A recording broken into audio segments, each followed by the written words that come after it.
কাল রথের গাড়ির সঙ্গে ঘোরাঘুরি করে সবাই একটু ক্লান্ত হয়ে পড়েছিলাম, তাই সকালবেলায় ঘুম থেকে উঠতে সবারই একটু দেরি হয়েছিল। তাই তাড়াহুড়ো করে মাসি একটু আমাদের জন্য পাস্তা তৈরি করেছিল, আর সকাল সকাল আমরা হাত মুখ ধুয়ে সে পাস্তাটাই খেতে বসে পড়েছিলাম।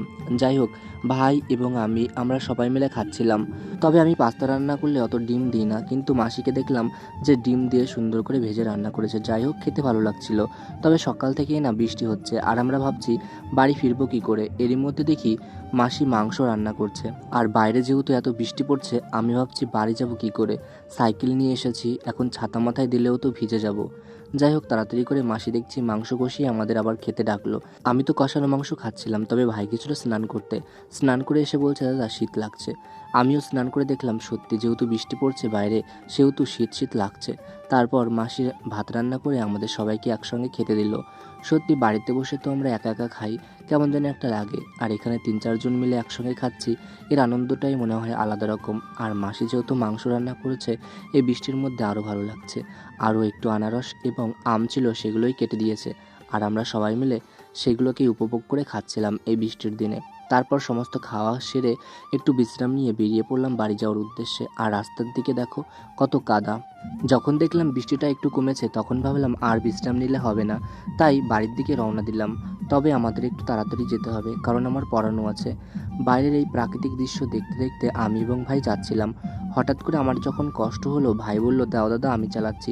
সত্যি ভাই যদি এরকম আমার কষ্টটা সব কিছুতে একটু একটু করে বোঝে বা আমার সঙ্গে একটু ভাগ করে নেয়, তাহলে আমারও খুব ভালো লাগে, আর আমার কষ্টকে কষ্ট বলে মনে হয় না। আর নিজের কাছের মানুষ যদি কষ্টগুলো বুঝতে পারে, সত্যি খুব ভালো লাগে। তাড়াতাড়ি করে আমরা বাড়ি চলে আসলাম, আর আমার পড়ানো আছে 3:30-র সময়, আর বাড়িতে পৌঁছেও গেছি 3টের মধ্যে। যাই হোক, বৃষ্টি থেমে গেছে, এখন বাড়িতেও চলে এসেছি, ভিজিনি, যে ভয়টা পাচ্ছিলাম সেটা আর হয়নি। ভাইকে জিজ্ঞাসা করলাম, রথ দেখে কেমন লাগলো ভাই? ভাই তো বলছিল খুব ভালো লেগেছে। যাই হোক, পড়ার সময় যখন হয়ে গেছিলো, তখন এক এক করে সবাই পড়তে আসছিল। হঠাৎ করে এই ছোট ভাইটা আমাদের সঙ্গে দেখা করতে এসেছিল।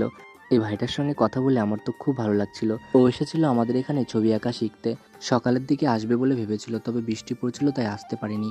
তাই ছবি আঁকা ক্লাস যখন শেষ হলো তখন আসলো, আর বলল, তোমাদের ভিডিও আমার খুব ভালো লাগে। আমার তো শুনে খুব ভালো লাগলো।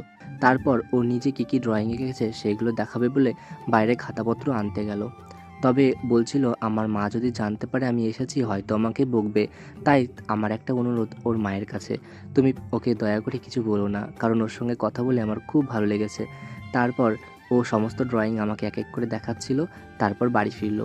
যাই হোক, আমি তাড়াতাড়ি করে পড়াচ্ছিলাম, হঠাৎ করে আমাকে টিউশন পড়ানোর মাইনে দিল।